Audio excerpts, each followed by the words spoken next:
Johannesburg. The Olympic flame will be carried through Paris today, with French police determined to prevent a repeat of yesterday's anti-China protests seen in London. 37 people were arrested here yesterday as demonstrations over China's human rights record in Tibet took hold. All 37 people have now been released. 3 were bailed and the rest were cautioned or released with no further action. Officers were on duty. They've denied claims that they were heavy-handed. Well, in the light of those protests, the French are huge security operation. They say the torch will be protected like a head of state today. Let's go to Paris. Hugh Schofield is there. So preparations have they got in place? A massive security deployment, 3,000 streets. The torch itself, there's going to be what they call the bubble, consisting of motorcycle outriders, about 60 of them, 100 policemen on rollerblades, a further 100 officers jogging, and before and behind a large contingent in vehicles of the CRS riot police. So the chances, I think, of a pro-Tibet demonstrator getting anywhere near the flame, I think, are pretty infinitesimal. I'll quote that back at you a little later.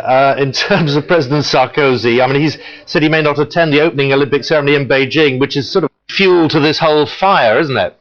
Yes, I mean, there is a popular mood here, I think, in favour of some kind of gesture regarding the Olympics. Nobody wants the Games to be boycotted, at least no significant amount of the population does. But I think there is a feeling that France is the country of human rights. It's very important in French self-esteem, its identity, and that therefore some gesture might be necessary. Even some of the athletes attending the Games and carrying the torch today talk of the need for some kind of gesture to register French objections to China's activities in Tibet. And I think we will see sporadic, isolated, eye-catching demonstrations today, but even the people who are involved admit, I think, that they're not going to get near the flame.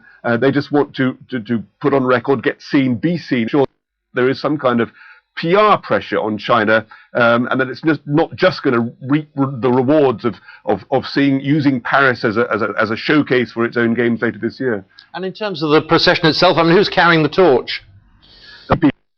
About an hour from now from the Eiffel Tower, leading athletes, rugby men, footballers, and so on.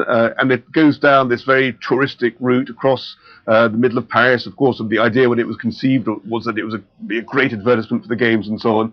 And it was 5 hours later, early evening, at an athletic stadium in the south of the capital.